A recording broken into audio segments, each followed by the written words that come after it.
नमस्कार। कैसे हैं आप सब लोग। आज हम स्कूल व्याख्याता और कॉलेज व्याख्याता के लिए बहुत उपयोगी प्रश्नों के बारे में हम लोग चर्चा करने वाले हैं। और जैसा कि थंबनेल में आप लोगों को दिख रहा है, आज हम थॉमस हॉब्स के बारे में हम लोग चर्चा करने वाले हैं। इससे पहले भी हमने प्लेटो, अरिस्टो, मैकियावली और चौथा वीडियो है जो हम टॉपिक वाइज एमसीक्यूज आप लोगों के लिए लेकर आ रहे हैं ताकि आपकी तैयारी को बेहतर किया जा सके।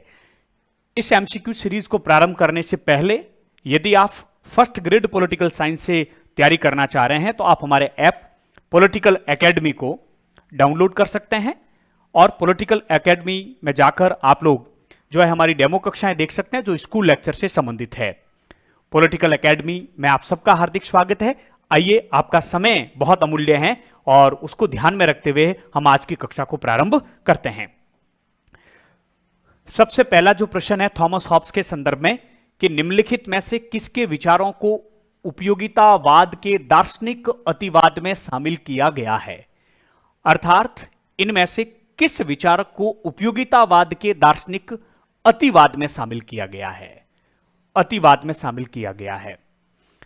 वास्तविकता यह है कि थॉमस हॉब्स ने व्यक्तिवाद की बहुत अधिक पक्ष लिया था। वो निरंकुशतावादी होते हुए भी व्यक्तिवादी थे। वो व्यक्तिवादी इस प्रकार से थे कि उन्होंने जिस सामाजिक समझौते के तहत निरंकुश संप्रभुता का निर्माण किया था, लेवियाथन का जो निर्माण किया था, उसके तहत वो व्यक्ति के समस्त अधिकारों को लेवियाथन को सुपुर्द करवा देता है, लेकिन व्यक्ति के पास में एक अधिकार रखता है और वो अधिकार है आत्मरक्षा का अधिकार, जीवन का अधिकार।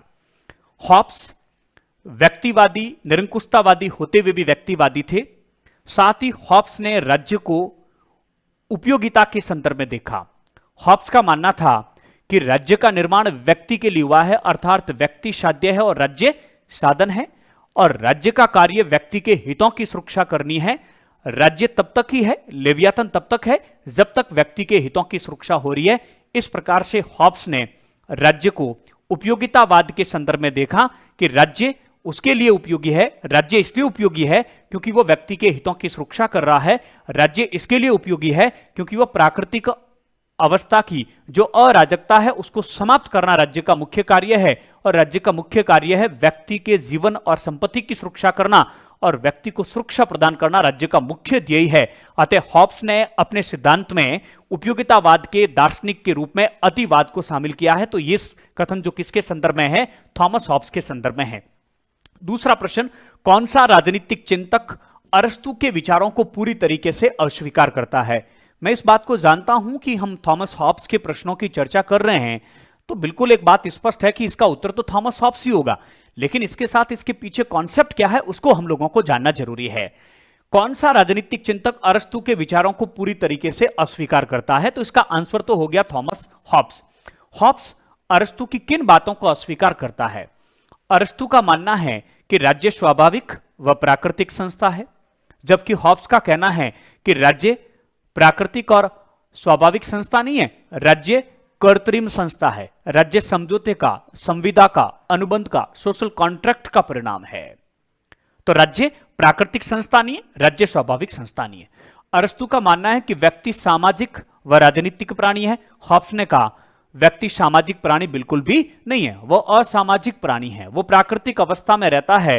अर्थात प्राकृतिक अवस्था पूर्व राज्य और पूर्व राजनीतिक और पूर्व सामाजिक परिस्थितियां हैं।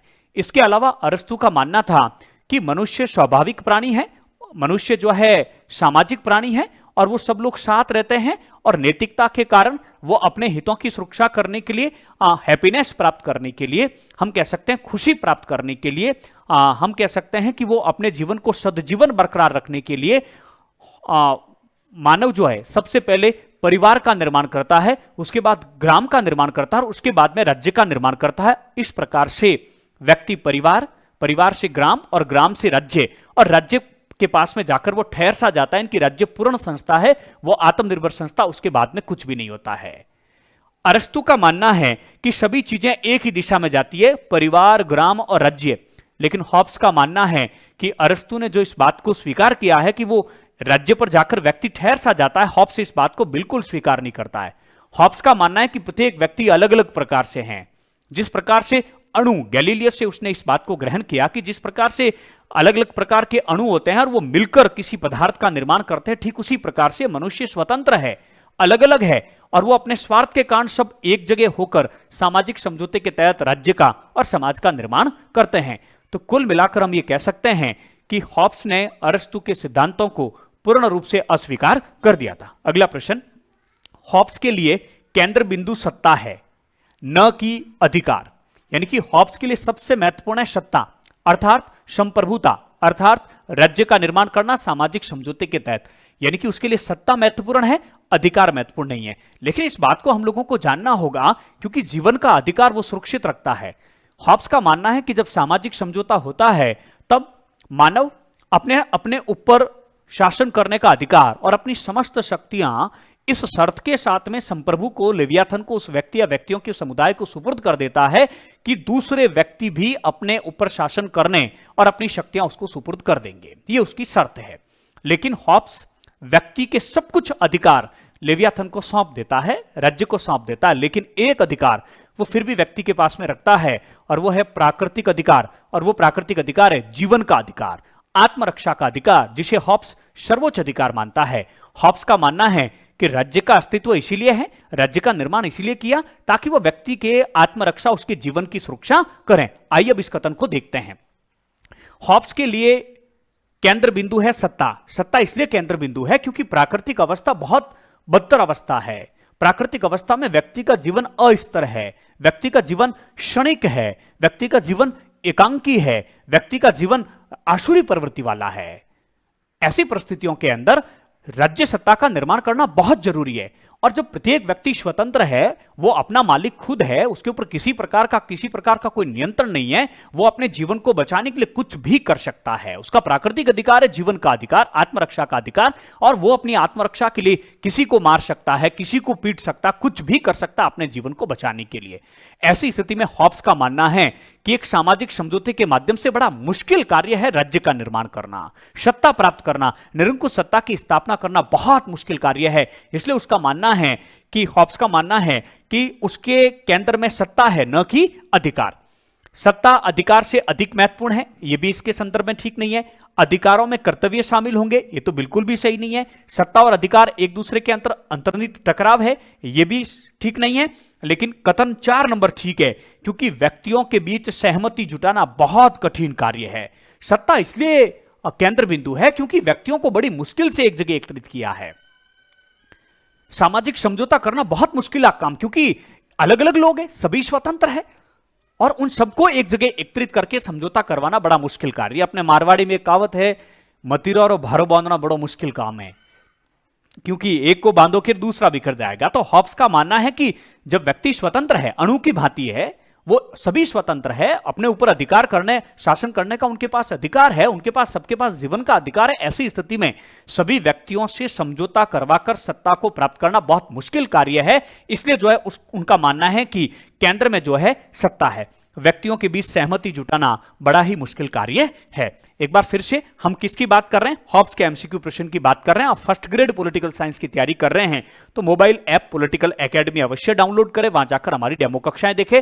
पॉलिटिकल एकेडमी में आप सबका हार्दिक स्वागत और अभिनंदन है। अगला प्रश्न, प्रश्न नंबर 4।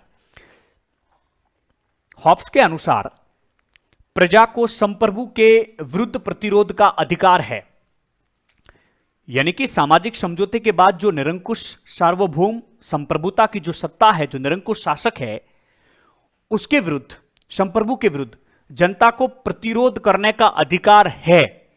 क्यों? अभी हमने बात की आत्मरक्षा की सुरक्षा के लिए, जीवन की सुरक्षा के लिए। हॉब्स कहता है राज्य उपयोगिता है, राज्य का निर्माण हमने इसके लिए किया है, व्यक्ति के हितों की सुरक्षा करने के लिए।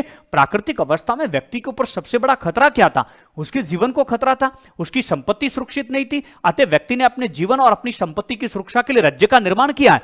और वास्तव में राज्य यदि ये दोनों कार्य नहीं कर पाता है तो व्यक्ति को राज्य के विरुद्ध में विद्रोह करने का अधिकार है। इसलिए तो कहते हैं कि हॉब्स निरंकुशतावादी होते हुए भी व्यक्तिवादी है। मैक्सी लिखते हैं कि आदि से अंत हॉब्स जो है व्यक्तिवादी है, निरंकुशता होते हुए भी, क्योंकि उसने जीवन का अधिकार व्यक्ति के पास में सुरक्षित रखा है। हॉब्स स्पष्ट लिखते हैं कि यदि संप्रभु, लेवियाथन या राज्य व्यक्ति के जीवन को सुरक्षित रखने में सक्षम नहीं है, या वो ऐसे कार्यों को रोकने में सक्षम नहीं जिससे व्यक्ति के जीवन को खतरा है, या व्यक्ति के ऊपर कोई हमला करता है और व्यक्ति उसको रोकता है तो वो उसका विरोध करता है, या उसको औषधि है, श्वास है, जीवन देने वाली ऐसी वस्तुओं को ग्रहण करने से यदि राज्य रोकता है, उसमें बाधा उत्पन्न करता है जिससे उसके जीवन को संकट उत्पन्न हो रहा है, तो व्यक्ति राज्य के विरुद्ध विद्रोह कर सकता है। और यदि उस विद्रोह के तहत संप्रभु उनको संतुष्ट नहीं कर पाता तो वो सत्ता उसके हाथ में से निकल जाएगी और व्यक्ति वापस प्राकृतिक अवस्था में चला जाएगा, उसके बाद में दूसरे संप्रभु को स्वीकार कर लेगा। तो इसके प्रजा के जीवन को सुरक्षित नहीं रख पाता है या उसके जीवन को भयाक्रांत करता है तो व्यक्ति उसके विरुद्ध क्या कर सकता है? विद्रोह कर सकता है। यह एक ही कारण है और कोई दूसरा कारण इसके अंतर्गत नहीं। पांचवा, निम्नलिखित में से कौन सा कथन हॉब्स से नहीं जोड़ा जा सकता है? देखिए कौन सा प्रश्न कब आया वो भी हमने लिख रखा है, तो इस बात का भी आपको ध्यान रखना है। यानी कि कौन सा कथन हॉब्स से नहीं जोड़ा जा सकता है, कि कौन सी बात हॉब्स के ऊपर लागू नहीं होती है। नंबर 1, मनुष्य प्रकृति से स्वार्थी होता है, और बिल्कुल 100% बात सही है। मानव स्वभाव का सबसे बड़ा जो गुण बताता वो अहमवाद और स्वार्थी है, और वो स्वार्थ के कारण ही सारी क्रियाएं करता है। उसने इच्छा और अनिच्छाएं दो प्रकार की उसकी मानव स्वभाव को उसमें बांटा है। हॉब्स का मानना है कि जो वस्तु उसे अच्छी लगती है उसके प्रति वो आकर्षित होता है, और जो उसको बुरी लगती है उसके प्रति वो विकर्षण होता है, और अच्छी चीजों को प्राप्त करने के लिए वो निरंतर प्रयासरत रहता है। इसी कारण समाज में संघर्ष की स्थिति उत्पन्न होती है। मनुष्य प्रकृति से स्वार्थी होता है, अन्यथा हो ही नहीं सकता। दूसरा, प्राकृतिक अवस्था में शिक्षा मनुष्यों को समाज के लिए उपयुक्त बनाती है। एक बार इसको छोड़ते हैं। मनुष्य स्वयं के लिए वो सारी खुशी ला सकते हैं, वो चाहते हैं, क्योंकि देखिए बात बिल्कुल सही है, क्योंकि प्राकृतिक अवस्था में व्यक्ति किसके पीछे भागता है? व्यक्ति उसके पीछे भागता है जो उसको अच्छी चीज लगती है। कौन सी चीज अच्छी है और कौन सी चीज बुरी है, यह इस बात से तय नहीं होता है कि कौन सी वस्तु अच्छी है या बुरी है। वो उसके मन को महसूस होना चाहिए, जो उसके लिए उपयोगी है, जिसमें उसका स्वार्थ छिपा हुआ है। किसी वस्तु की उपयोगिता से तय नहीं होता है हॉब्स के अनुसार कि वस्तु अच्छी है या बुरी। ये बात इस बात से तय होती है कि उस व्यक्ति का उसमें स्वार्थ कितना है। उसके स्वार्थ के अनुसार वो तय करता है कि कौन सी चीजें अच्छी है और कौन सी चीजें उसके लिए बुरी है, और जो चीज अच्छी है उसको प्राप्त करने के लिए वो निरंतर प्रयास करता रहता है। समस्त राज्य भक्ति सहमति पर आधारित होती है। बिल्कुल, राज्य भक्ति का मतलब है कि जो राज्य का निर्माण हुआ है, जो संप्रभु, जो लेवियाथन का निर्माण हुआ है, जो महान लेवियाथन का जो निर्माण हुआ है, वो सहमति के आधार पर ही तो हुआ है। यानी कि सामाजिक समझौते के तहत सभी लोग सहमत होकर अनुबंध के तहत ही तो उस राज्य शक्ति का निर्माण किया है। तो इसका उत्तर यह हो जाएगा कि प्राकृतिक अवस्था में शिक्षा मनुष्यों से समाज के लिए उपयुक्त बनाती है। यह एकदम गलत है। हॉब्स ने कहीं शिक्षा की बात नहीं कही है। प्लेटो, अरस्तु दोनों शिक्षा के माध्यम से न्याय की स्थापना करने की कोशिश करते हैं। आदर्श राज्य के लिए शिक्षा को बहुत महत्वपूर्ण मानते हैं प्लेटो और अरस्तु भी। इस बात में भी उसने अरस्तु को और प्लेटो को दोनों को अस्वीकार किया है। उसके अनुसार शिक्षा के माध्यम से प्राकृतिक अवस्था में तो कोई संस्था ही नहीं है, न परिवार है, न समाज है, न राज्य है, कहां से शिक्षा आएगी? तो यह कथन बिल्कुल एकदम गलत है। अगला, हॉब्स का निम्नलिखित में से कौन सा कथन गलत था? यानी हॉब्स के संदर्भ में कौन सा कथन गलत है? पहला, प्राकृतिक अवस्था पूर्व राजनीतिक और पूर्व सामाजिक थी। बिल्कुल यह कथन सही है, क्योंकि प्राकृतिक अवस्था में न तो राज्य था और न ही समाज था।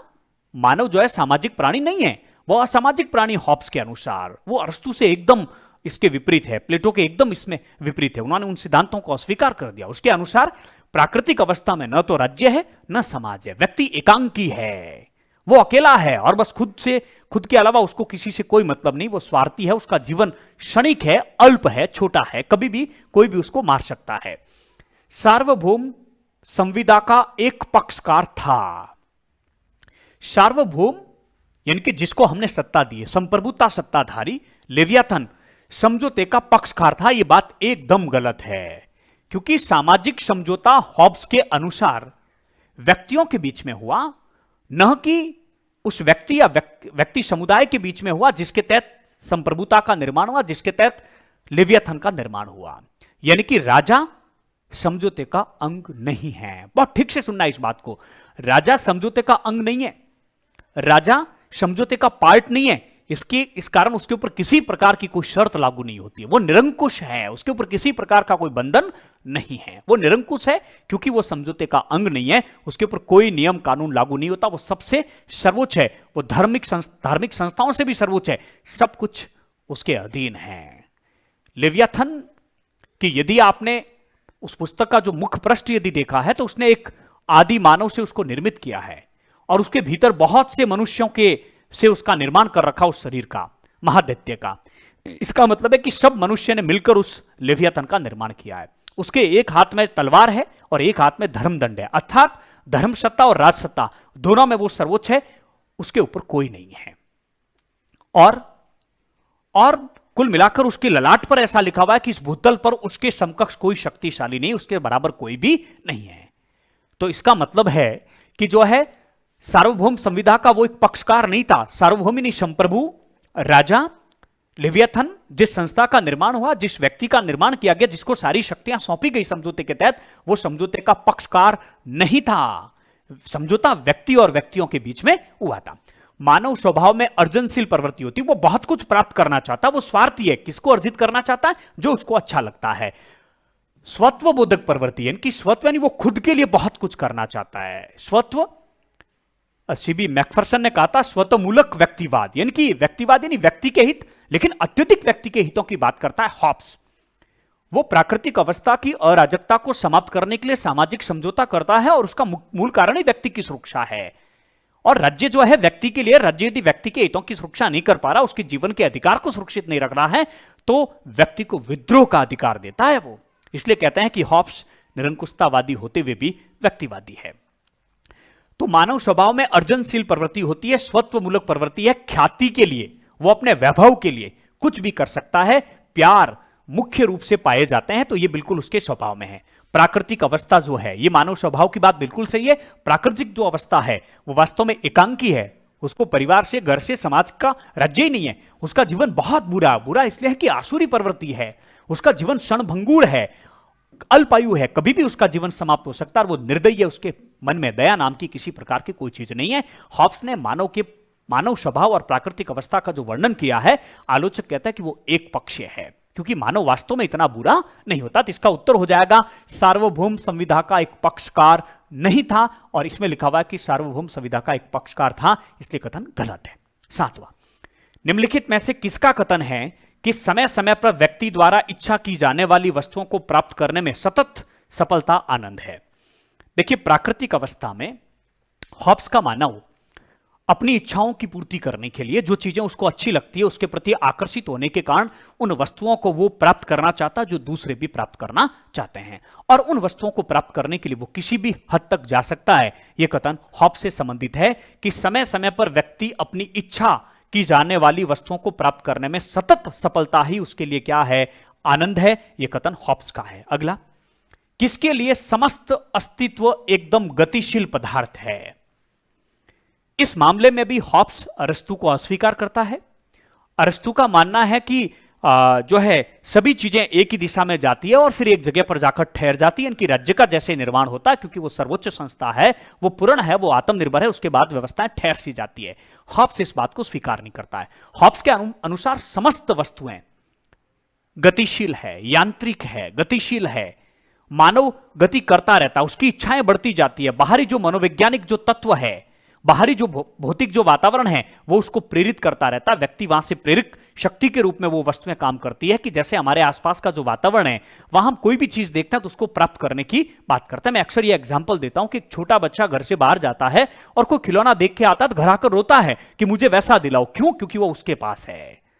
तो मानव इस प्रकार से प्रेरित होता रहता है, उसकी इच्छाएं कभी समाप्त नहीं होती। उन वस्तुओं को प्राप्त करने के लिए जीवन भर वो संघर्ष रहता है, और इसी संघर्ष में उसका जीवन का क्या हो जाता है? अंत हो जाता है। तो किसके लिए समस्त अस्तित्व एकदम गतिशील पदार्थ है? किसके अनुसार? हॉब्स के अनुसार। हॉब्स ने गैलीलियो से और भी वैज्ञानिक भौतिकवाद के सिद्धांत के तहत इन बातों को स्पष्ट करने की कोशिश की। अगला प्रश्न, हॉब्स के लिए फैसिलिटी का क्या अर्थ है? फैसिलिटी का मतलब यही है कि मानव अपनी इच्छाओं की पूर्ति के लिए जिन वस्तुओं को वो प्राप्त करना चाहता है, उन वस्तुओं को जब वो प्राप्त कर लेता है तो उसी के संदर्भ में हॉब्स ने उसके लिए एक शब्द का प्रयोग किया, वो है फैसिलिटी। तो फैसिलिटी आनंद नहीं है, उन वस्तुओं को पाने की निरंतर सफलता जिसे आदमी पाने की समय समय पर क्या रखता है? इच्छा रखता है। ये इसका उत्तर होगा। हॉब्स ने रिजोल्यूटिव कंपोजिट का सिद्धांत किससे ग्रहण किया? रिजोल्यूटिव कंपोजिट का सिद्धांत उसने गैलीलियो से ग्रहण किया था। जिस प्रकार से अलग अलग अणु स्वतंत्र अस्तित्व होता है, ठीक इसी प्रकार से हॉब्स का मानना है कि प्राकृतिक अवस्था में प्रत्येक व्यक्ति अणु की भांति क्या है, स्वतंत्र है और उनके ऊपर किसी का कोई बंधन नहीं है। और यही अणु के रूप में जो व्यक्ति होते हैं वो अपने स्वार्थ के लिए एक जगह पर एकत्रित होते हैं, यानी कंपोजिट होते हैं। क्या होते हैं? कंपोजिट होते हैं और सामाजिक समझौते के तहत राज्य का निर्माण करते हैं, संप्रभुता का निर्माण करते हैं। हॉब्स का मानना है, हॉब्स इसका एग्जाम्पल भी देता है कि जिस प्रकार से एक मशीन को समझने के लिए उसके पुर्जों को समझना होता है, तो उन पुर्जों को एकत्रित करके उस मशीन का निर्माण किया जाता है, और उस मशीन को समझने के लिए पुर्जों को समझना बहुत अधिक जरूरी है। ये हॉब्स के तर्क थे। इसलिए राज्य के निर्माण को समझना है तो मानव के स्वभाव को समझना होगा, उसकी प्राकृतिक अवस्था को समझना होगा, प्राकृतिक अधिकार को समझना होगा, और जो शांति की धाराएं जो 19 है, जो प्राकृतिक नियम है जिसे हॉब्स शांति की धाराएं कहता है, जो टोटल 19 है, उनको आपको समझना होगा, और उसके बाद में राज्य का निर्माण होता है। तो रिजोल्यूटिव कंपोजिट अर्थात व्यक्ति अणु की भांति स्वतंत्र है और वही कंपोजिट होकर यानी एक होकर सामाजिक समझौता करते हैं, सोशल कॉन्ट्रैक्ट करते हैं, और उसके तहत राज्य का निर्माण किया जाता है। तो यह चीज उसने कहां से ग्रहण की थी? गैलीलियो से ग्रहण की थी। 11वां, निम्नलिखित में से किसने कहा कि कानून न्यायोचित और अन्यायोचित के नियम है? कानून क्या है कि सही क्या है और गलत क्या है? जो कोई विधि के विपरीत नहीं है उसे अन्यायोचित नहीं माना जा सकता है, यानी कि जो विधि है, जो कानून है, और कानून क्या है हॉब्स के अनुसार? संप्रभुता का आदेश ही क्या है?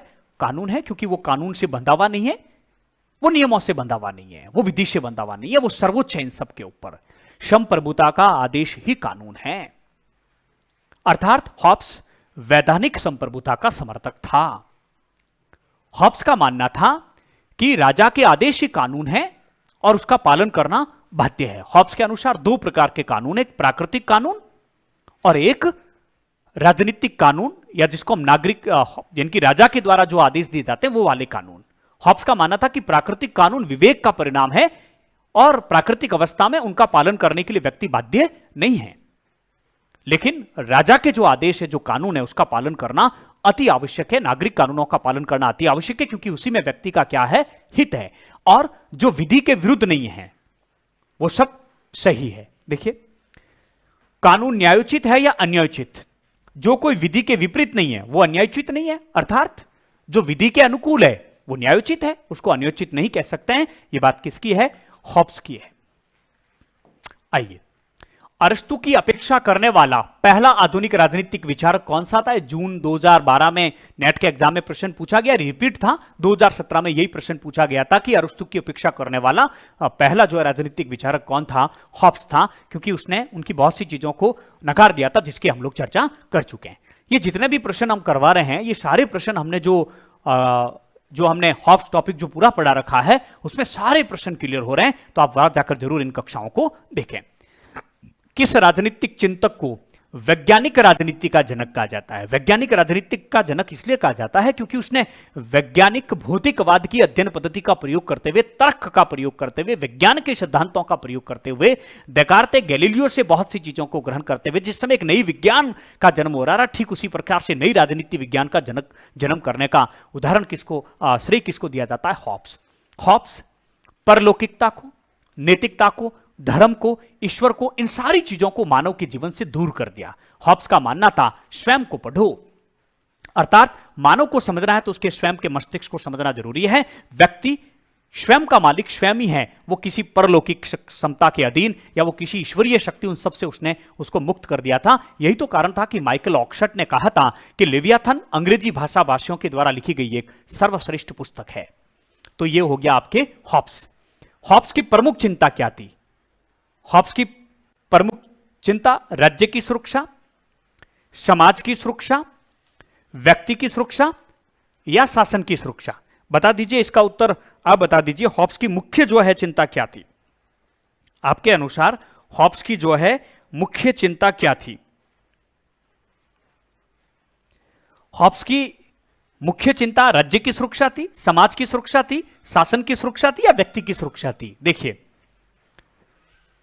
राज्य, शासन और समाज, ये तो सामाजिक समझौते के बाद अस्तित्व में आए, और इन सबको अस्तित्व में लाने का मुख्य उद्देश्य क्या था? मुख्य उद्देश्य था व्यक्ति की सुरक्षा। किसकी सुरक्षा? व्यक्ति की सुरक्षा, क्योंकि वो व्यक्तिवादी था। प्राकृतिक अवस्था में जब व्यक्ति के पास में प्राकृतिक अधिकार होने के बावजूद भी कोई भी कभी भी, क्योंकि सबके पास समान प्राकृतिक अधिकार था, जिसके पास संपत्ति आज है कल रहेगी कि नहीं रहेगी कोई गारंटी नहीं, क्योंकि जिसकी लाठी उसकी भैंस, माइट इज राइट, शक्तिशाली ही सब कुछ है। तो ऐसी स्थिति के अंदर प्रत्येक का प्रत्येक के विरुद्ध संघर्ष की स्थिति थी प्राकृतिक अवस्था, तो किसी का व्यक्ति जीवन सुरक्षित नहीं था। अतः ऐसी स्थिति में व्यक्ति के विवेक ने, व्यक्ति की बुद्धि ने इस बात को स्वीकार किया कि आत्मरक्षा के अधिकार को, जीवन के अधिकार को सुरक्षित रखने के लिए जरूरी है कि शांति स्थापित हो। इसके लिए वो सारे लोग एकत्रित होकर सामाजिक समझौता करते हैं। तो हॉब्स की सबसे मुख्य चिंता क्या है? व्यक्ति की सुरक्षा, और व्यक्ति की सुरक्षा के लिए वो यहां तक कहता है कि व्यक्ति ने समझौते के दौरान अपने समस्त अधिकार राजा को, लेवियाथन को सौंप दिए, लेकिन उसके पास एक अधिकार सुरक्षित रहता है, वो है जीवन का अधिकार। और यदि राजा उसके जीवन को सुरक्षित रखने में सफल नहीं हो पाता है या उसके जीवन को वो नुकसान पहुंचाने की स्थिति में रहता है, तो व्यक्ति उसके विरुद्ध विद्रोह कर सकता, उसको बदल सकता है। हॉब्स की पुस्तक लेवियाथन को किसने जलाया? क्लेरेंडन का मानना था कि हॉब्स की पुस्तक को जला देना चाहिए, और हॉब्स की पुस्तक को उसने जलाया 1683, जहां तक मुझे याद है 1683 में ऑक्सफोर्ड जो यूनिवर्सिटी है उसमें लेवियाथन और डीसीवी दोनों को जला दिया गया। क्लेरेंडन का मानना था कि इस पुस्तक को जला देना चाहिए, क्योंकि मैंने आज तक इतनी जो है धर्म के विरुद्ध, राज्य के विरुद्ध इस प्रकार की पुस्तक मैंने आज तक नहीं देखी है। तो इसका उत्तर हो जाएगा आप लोगों के क्लेरेंडन। अगला, मैं अपने ऊपर शासन करने का अपना अधिकार लेवियाथन या सभा को इस शर्त के साथ सौंपने की स्वीकृति देता हूं कि तुम भी अपने अधिकार इसको सौंप दो। बहुत इजी प्रश्न है, हॉब्स का है, क्योंकि लेकिन सामाजिक समझौता याद रखना, इसके सामाजिक समझौते एक ही समझौता था, और राजा उसका पार्ट नहीं था, उसका अंग नहीं था, उसके ऊपर किसी प्रकार की कोई शर्त लागू नहीं होती है। तो राजा उसका अंग नहीं है, इसके लिए वो निरंकुश है, उसके ऊपर कोई शर्त लागू नहीं होती है। और यह जो समझौता था वो एक ही साथ सामाजिक भी था और राजनीतिक भी था, सामाजिक भी था और राजनीतिक भी था। सामाजिक इसके लिए था कि व्यक्ति ने अपनी स्वतंत्रता को छोड़कर समाज के बंधन को स्वीकार किया, इसलिए वो सामाजिक था। और इस सामाजिक समझौते के तहत ही जो है राज्य का निर्माण हुआ, एक राज्य सत्ता अस्तित्व में आई, एक नियंत्रण करने वाली शक्ति अस्तित्व में आई, इसलिए कैसा था? राजनीतिक था। तो हॉब्स का समझौता सामाजिक भी था, राजनीतिक भी था। हॉब्स का समझौता एक ही समझौता था, व्यक्ति और व्यक्तियों के बीच में हुआ, शासक उसका पार्ट नहीं है। हॉब्स ने अपने सामाजिक समझौते के सिद्धांत में कितने समझौते किए? एक ही समझौता था, ध्यान रखना। किसका मत था कि आत्म संरक्षण की इच्छा मानवीय वृत्ति की प्रभावी सिद्धांत है? बहुत इजी है, आत्मरक्षा की बात, जीवन के अधिकार को सबसे अधिक महत्व कौन देता है? हॉब्स देता है। बहुत अच्छा कथन है कि तलवार के बिना प्रसंविदा मात्र शब्द है, कि तलवार के बिना कानून, नियम या सब कुछ केवल कोरे शब्द है, उसका कोई अस्तित्व नहीं। इसलिए हॉब्स ने शक्ति को बहुत अधिक महत्व दिया। हॉब्स ने शक्ति को बहुत अधिक महत्व दिया, इसीलिए उसने अपने राजा को इतने अधिकार दिए। हॉब्स ने स्वयं कहा कि या तो अराजकता या निरंकुशता, दोनों में से आपको एक को चुनना होगा। यदि आप राजा को निरंकुश नहीं बनाओगे तो अराजकता रहेगी, और आपको प्राकृतिक अवस्था वाली अराजकता को चुनना होगा। तो अराजकता और निरंकुशता में से हमें किसी एक चीज को चुनना है, तो हमें निरंकुशता को चुनना चाहिए, क्योंकि व्यक्ति की जीवन सुरक्षित रहेगा। आप चाहते हैं कि यह कॉन्सेप्ट आपके पूरे क्लियर हो और इन प्रश्नों को आप चुटकियों में हल कर सके, तो आप हमारे ऐप पॉलिटिकल एकेडमी को अवश्य डाउनलोड करें मोबाइल ऐप से, और वहां जाकर डेमो कक्षाएं अवश्य देखें।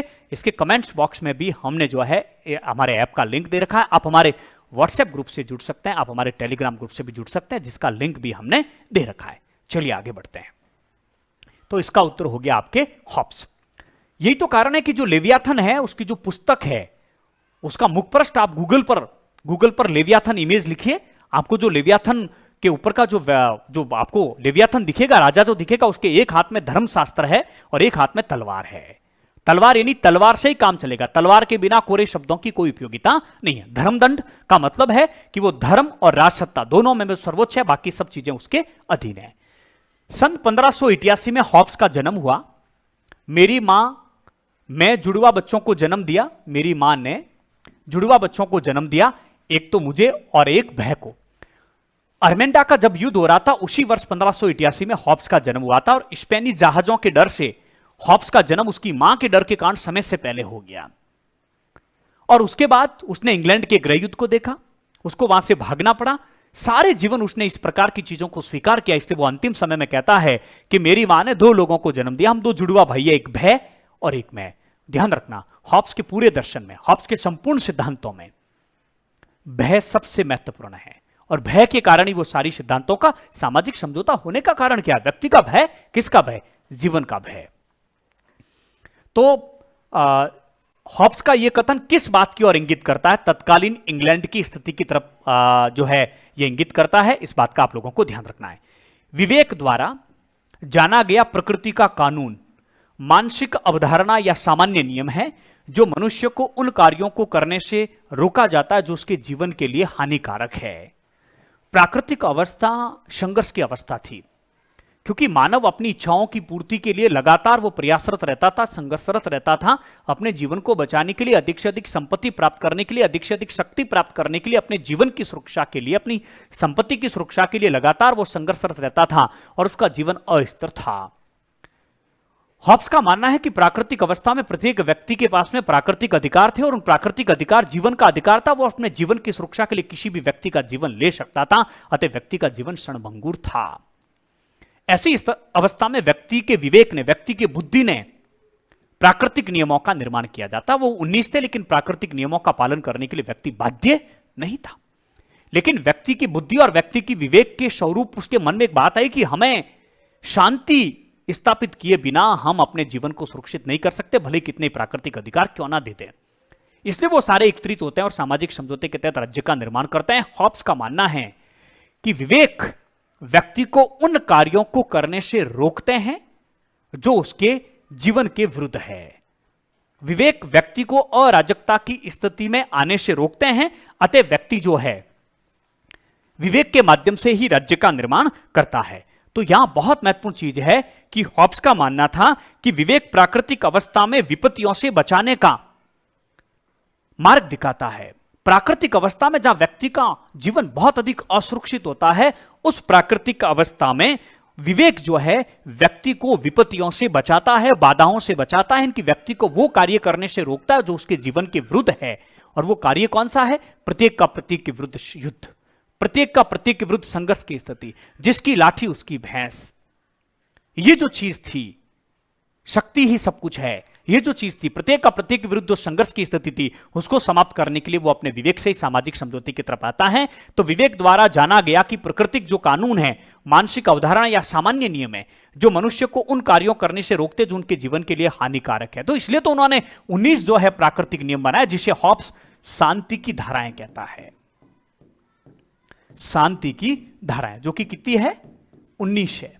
ये जो शांति की धाराएं हैं 19, ये जो है व्यक्ति को जीवन के लिए जो हानिकारक स्थिति है उसको रोकने की कोशिश करती है। इसमें से 3 सबसे महत्वपूर्ण है कि प्रत्येक व्यक्ति शांति चाहता है, प्रत्येक व्यक्ति को समझौते का पालन करना चाहिए, प्रत्येक व्यक्ति को उन अधिकारों को छोड़ना चाहिए जो वो चाहता है कि दूसरा भी उन अधिकारों को छोड़े। तो इसका उत्तर आपके हॉब्स हो जाएगा। देखिए, उत्तर तो बहुत से प्रश्नों का हॉब्स ही हो रहा है, लेकिन उसके पीछे का जो तर्क है वो आपको जानना, उसका कॉन्सेप्ट आप लोगों के क्लियर होना चाहिए। अगला, हॉब्स के अनुसार प्रभु, प्रभु का मतलब यहां संप्रभुता है, संप्रभुता कह दीजिए, लेवियाथन कह दीजिए, राज्य कह दीजिए, राजा कह दीजिए, क्योंकि वो इसमें अंतर नहीं करता था। हॉब्स के अनुसार प्रभु का एकमात्र कार्य प्रदान करना है। क्या? स्वतंत्रता? बिल्कुल नहीं। नैतिकता का नहीं, नामो निशान था। उत्तम जीवन की बात अरस्तु करता है। व्यक्ति को क्या देना था? सुरक्षा। उसका एक ही कार्य था, व्यक्ति की सुरक्षा करना।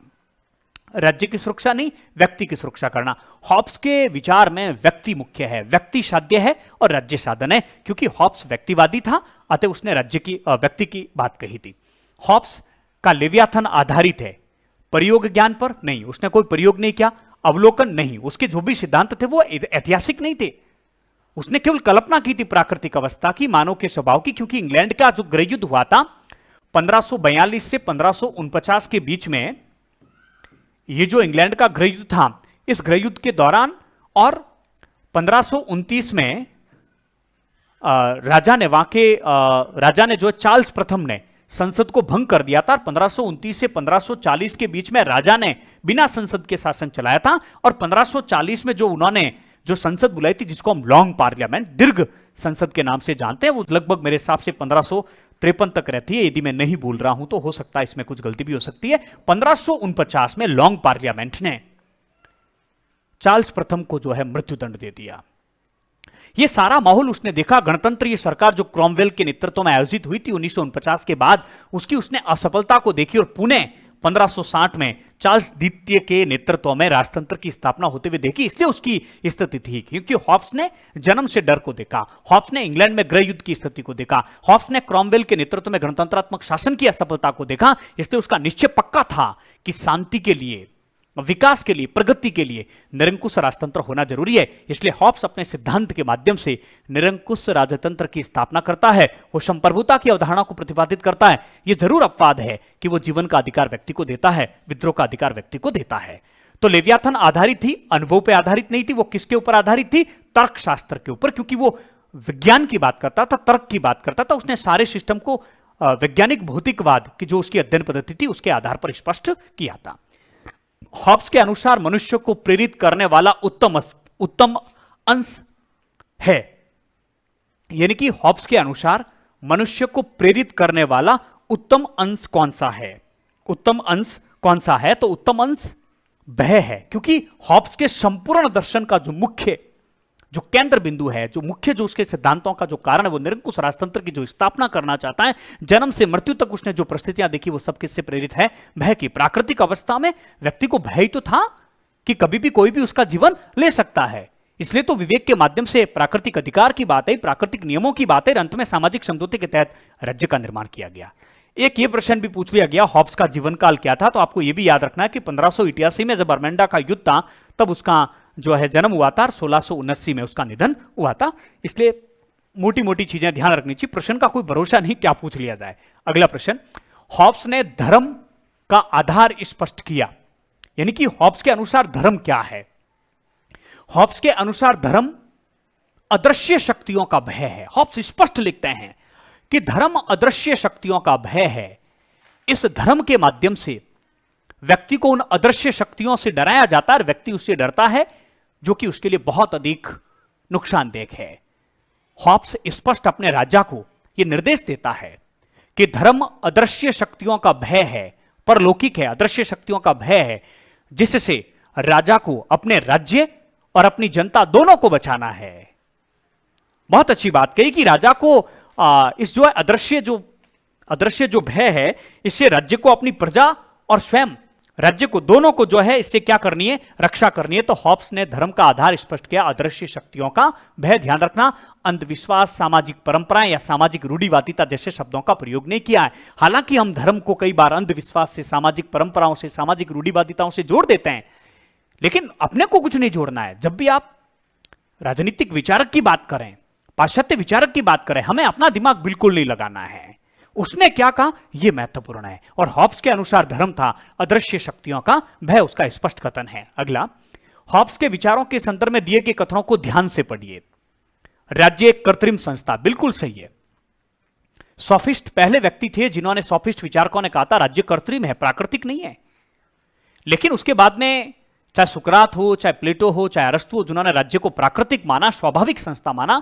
अरस्तु ने तो कहा राज्य पहले है, व्यक्ति बाद में है, राज्य व्यक्ति का पूर्वगामी है। वो कहता है कि तर्क की दृष्टि से वो पूर्व है, लेकिन इतिहास की दृष्टि से व्यक्ति पहले है। वो भी हमने अरस्तु में बातचीत की थी। तो सामाजिक समझौते सिद्धांत में, हालांकि इससे पहले भी बहुत से लोगों ने कहा था कि राज्य कृत्रिम है, लेकिन मध्यकाल में जो देवीय सिद्धांत था राज्य उत्पत्ति का, उससे पहले जो प्राकृतिक राज्य, स्वाभाविक राज्य की जो बात थी, उसको पहली बार व्यवस्थित सिद्धांत के रूप में दिया हॉब्स ने। और हॉब्स, लॉक, रूसो तीनों जो है सामाजिक समझौतावादी विचारक माने जाते हैं। राज्य प्राकृतिक है, यह बात गलत है। ये कौन कहता है? सुकरात कहते हैं, अरस्तु कहते हैं और प्लेटो भी कहते हैं राज्य प्राकृतिक है, स्वाभाविक है, इनकी प्रकृति की देन है। उसका दर्शन भौतिक शास्त्र से प्रभावित है, बिल्कुल सही बात है। उसकी अध्ययन पद्धति भी वैज्ञानिक भौतिकवाद, पदार्थ को उसने बहुत अधिक महत्व दिया है और उसी से सारी चीजों को जोड़ा है, क्योंकि प्रत्येक चीज में गति होती है, मनुष्य में भी गति होती है और उसकी गति हमेशा चलती रहती है। वो हमेशा जो है निरंतर चलता रहता है जब तक कि उसका अंत नहीं होता। जैसे पेड़ पौधे, वनस्पति तब तक प्रगति करते रहते हैं, उसमें परिवर्तन होता रहता है जब तक वो नष्ट नहीं होते। ठीक उसी प्रकार से मानव भी एक मशीन की भांति तब तक गति करता रहता है जब तक उसका अंत नहीं होता है। मानव को वस्तुएं आकर्षित करती है, विकर्षित नहीं। यह कथन गलत है। मानव को वस्तुएं आकर्षित भी करती है और विकर्षित भी करती है। मानव की दो चीजों में उसने बांटा, एक अच्छा यानी कि एक इच्छा और एक अनिच्छा, यानी कि जो वस्तुएं उसको अच्छी लगती है उसके प्रति उसका आकर्षण है, और जो उसको बुरी लगती है वो उसके प्रति उसका क्या है, विकर्षण है। तो मनुष्य को वस्तुएं आकर्षित भी करती है और विकर्षित भी करती है। जो आकर्षित करती है वो उसे अच्छी लगती है, जो विकर्षित करती है वो उसको बुरी लगती है। तो इसका उत्तर हो गया ए और सी, इसका मतलब है 3 नंबर। चलिए 40 प्रश्न है, 10-12 प्रश्न बचे हैं, आप लोग बने रहे।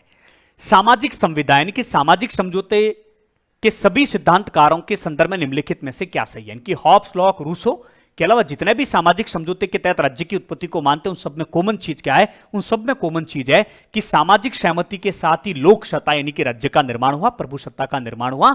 यानी कि कोई राज्य कृत्रिम नहीं है, राज्य जो है प्राकृतिक नहीं है, राज्य कृत्रिम है। राज्य का निर्माण किया गया सहमति के, समझौता होगा तो सहमति के आधार पर ही होगा। अगला प्रश्न, सामाजिक समझौता सिद्धांत आधारित है किस पर, राष्ट्रवाद पर नहीं, संविधानवाद पर नहीं, समाजवाद पर नहीं, व्यक्तिवाद पर। व्यक्ति ने अपने हित के लिए, और जो व्यक्ति के हित की बात करता है वो व्यक्तिवादी विचारधारा है। व्यक्ति ने अपने हितों की सुरक्षा करने के लिए सामाजिक समझौता किया, इस प्रकार से सामाजिक समझौता व्यक्तिवाद पर आधारित है। यह कथन किसका है कि प्राकृतिक अवस्था में मानव का जीवन एकांकी, दरिद्र, अपवित्र, असभ्य और क्षणिक है। यह हॉब्स का कथन है, क्योंकि प्राकृतिक अवस्था निरंतर संघर्ष की अवस्था है। हॉब्स का सामाजिक समझौता था लोगों और लेवियाथन के बीच में नहीं, राजा तो उसका अंग था नहीं, समाज और लेवियाथन के बीच नहीं, लेवियाथन या राजा तो उसका अंग था नहीं, उन लोगों के बीच जो प्राकृतिक अवस्था में रहते थे। बिल्कुल ये बात सही है, क्योंकि प्राकृतिक अवस्था की अराजकता को अपने जीवन की सुरक्षा के लिए, अपनी संपत्ति की सुरक्षा के लिए उन्होंने सामाजिक समझौता किया। लेवियाथन के रचयिता हॉब्स है ही। हॉब्स ने जिस सिद्धांत का खंडन किया वह है, बहुत अच्छा प्रश्न है, हॉब्स ने किस सिद्धांत का खंडन किया, तर्क का? बिल्कुल नहीं, वो तर्क को तो स्वीकार करता है, विवेक को स्वीकार करता है, गति को नहीं। उसके संपूर्ण सिद्धांतों का आधार बिंदु ही गति है, क्योंकि प्रत्येक वस्तु गति करती है। अरस्तु को इस आधार पर ही तो वो अस्वीकार करता है कि एक जगह पर जाकर चीज ठहर सी जाती है। राज्य के निर्माण के बाद हॉब्स ने इस बात को अस्वीकार कर दिया। निरंकुशता, हॉब्स तो निरंकुश राजतंत्र का समर्थक है, उसने सामाजिक समझौते के तहत एक निरंकुश राजतंत्र की तो स्थापना की है। तो इस प्रकार से उसने किसको अस्वीकार किया, उसने देवीय अधिकार को अस्वीकार कर दिया। देवीय अधिकार या राजा के देवीय अधिकार या फिर देवीय उत्पत्ति के सिद्धांत को पूर्णतः अस्वीकार कर दिया। वो धर्म को, नैतिकता को, राज्य के भीतर जितने भी संघ है, संगठन है, उन सबको राज्य के अधीन मानता है। चलिए आगे बढ़ते हैं। हॉब्स के लेवियाथन में प्रयुक्त कॉमनवेल्थ शब्द का क्या अर्थ है, यानी कि जिस राज्य का वो निर्माण करता है, संप्रभु, समाज, राज्य, सरकार के लिए। एक तो ध्यान रखना, हॉब्स समाज, राज्य और सरकार में कोई अंतर नहीं करता है, और इन सबके लिए उसने जो शब्द यूज किया वो कौन सा है, कॉमनवेल्थ, जिसको लैटिन भाषा में सिविटास के नाम से जाना जाता है, सिविटास के नाम से जाना जाता है। निम्नलिखित में से कौन निरंकुश राजतंत्र का समर्थन करता है? बहुत अच्छा प्रश्न है। हॉब्स निरंकुश राजतंत्र का समर्थन करता है। यह किसने कहा कि लेवियाथन आंग्ल भाषा में लिखी गई राजनीतिक दर्शन की महानतम और संभवतः एकमात्र अति उत्तम रचना है? ऑक्सफोर्ड ने कहा था, क्योंकि उसने लेवियाथन में धर्म से, नैतिकता से, देवीयता, परलौकिकता से सबसे इसको अलग कर दिया और व्यक्ति को सबसे अधिक महत्व दिया था। निम्नलिखित में से कौन सा हॉब्स पर लागू नहीं होता, इनकी हॉब्स के संदर्भ में कौन सी बात गलत है? लोगों ने केवल एक ही समझौता किया, बिल्कुल बात सही है। संप्रभु को निरंकुश शक्तियां प्राप्त है, बिल्कुल बात सही है। लोग अपना शासक नियुक्त कर सकते हैं, यह बात यहां पर गलत है, क्योंकि लोग अपना शासक नियुक्त नहीं कर सकते हैं। हालांकि सामाजिक समझौते के तहत उन्होंने अपने शासक को जो निर्मित किया है वो सबने मिलकर किया है। तो ऐसा नहीं कि जब चाहे वो उसको हटा दे और दूसरे को नियुक्त कर दे, ऐसा बिल्कुल नहीं है। और समझौता एक पक्षीय था, एक पक्षीय इसलिए था क्योंकि राजा समझौते का अंग नहीं है, उसके ऊपर किसी प्रकार का नियम, कानून, कायदा लागू नहीं है, इसलिए राजा समझौते का बिल्कुल भी जो है अंग नहीं है। इसलिए व्यक्ति राजा को जो है किसी प्रकार से उसको नियंत्रण में नहीं लिया जा सकता है। तो इस प्रकार से लोग अपना शासक नियुक्त कर सकते हैं, यह बात एकदम गलत है। सामाजिक समझौते के तहत उस अदृश्य शक्ति राज्य लेवियाथन का जो है निर्माण हुआ है। हॉब्स को व्यक्तिवादी क्यों कहा गया है? हॉब्स को व्यक्तिवादी इसलिए कहा गया है क्योंकि उसने व्यक्ति को राज्य के निर्माण के बाद भी समस्त अधिकार राज्य को देने, राजा को देने के बाद भी एक अधिकार व्यक्ति के पास में रखा, वो है विद्रोह का अधिकार। और किस परिस्थिति में विद्रोह कर सकता है? जब उसके जीवन को खतरा हो, क्योंकि राज्य का निर्माण ही व्यक्ति के जीवन और आत्मरक्षा के लिए हुआ है। वो व्यक्ति को नैसर्गिक अधिकार प्रदान करता है? नहीं। वह सार्वभौमिक सत्ता बदल देने का अधिकार देता है? नहीं। उसके राजा को जनता द्वारा असीमित शक्तियां दी गई है? नहीं। उसका संपूर्ण दर्शन राज्य में व्यक्ति की सुरक्षा पर केंद्रित है। भाई, हॉब्स का मुख्य सिद्धांत क्या? सामाजिक समझौता। कारण क्या? व्यक्ति की प्राकृतिक अवस्था में जो जीवन की क्षणभंगुरता थी, एकांकी जो जीवन था, आसुरी जो प्रवृत्ति थी, उसकी संपत्ति और जीवन जो असुरक्षित था, उस व्यक्ति के हितों की सुरक्षा करने के लिए तो उसने राज्य का निर्माण किया सामाजिक समझौते के माध्यम से, और समस्त अधिकार राज्य को निरंकुश प्रभुसत्ता को सौंपने के बाद भी एक अधिकार वो उसके पास में रखता है, और वो है जीवन का अधिकार। तो हॉब्स के संपूर्ण दर्शन में राज्य में व्यक्ति की सुरक्षा पर केंद्रित है, इसलिए हॉब्स को क्या कहा जाता है? व्यक्तिवादी कहा जाता है। देखिए, कुछ नजदीक है, ये भी इसका उत्तर लगभग सही हो सकता है, लेकिन सर्वश्रेष्ठ उत्तर हम लोगों को चयन करना होता है। निम्नलिखित में से कौन आत्मरक्षा को व्यक्ति के प्राकृतिक अधिकार मानता है? हॉब्स आत्मरक्षा का एकमात्र प्राकृतिक अधिकार और सर्वोच्च अधिकार जो है व्यक्ति को देता है। अंतिम प्रश्न के बारे में हम लोग चर्चा कर रहे हैं। आप कमेंट्स करके जरूर बताया कि हमारी ये कक्षा आप लोगों के लिए कितनी उपयोगी रही, कैसी लगी। ये सारे कॉन्सेप्ट आप यदि क्लियर करना चाहते हैं और भी बहुत से वीडियो यदि आप देखना चाहते हैं तो पॉलिटिकल एकेडमी हमारे ऐप को आप लोग अवश्य डाउनलोड करें। वहां जाकर लिंक भी हमने दे रखा, उससे भी आप डाउनलोड कर सकते हैं। हमारे व्हाट्सएप नंबर भी दे रखे हैं। आपकी कोई जिज्ञासा है तो आप हमसे बातचीत कर सकते हैं। स्कूल लेक्चर की यदि आप तैयारी कर रहे हैं तो हमसे जरूर जुड़ें। और अंतिम प्रश्न है, हॉब्स के अनुसार मनुष्य नहीं है, क्या नहीं है? मनुष्य संवेदनाओं का दास है, क्योंकि संवेदनाओं के कारण ही तो वो संघर्षरत रहता है अपनी इच्छाओं की पूर्ति के लिए, और अपनी इच्छाओं की पूर्ति के लिए वो निरंतर संघर्ष की स्थिति में रहता है। वो तृष्णाओं का दास है, क्योंकि इच्छाएं कभी उसकी पूरी नहीं होती है। वो भावनाओं का दास है, वो तृष्णाओं का दास है, वो भय का दास है, क्योंकि भय के कारण ही तो सब कुछ हो रहा है।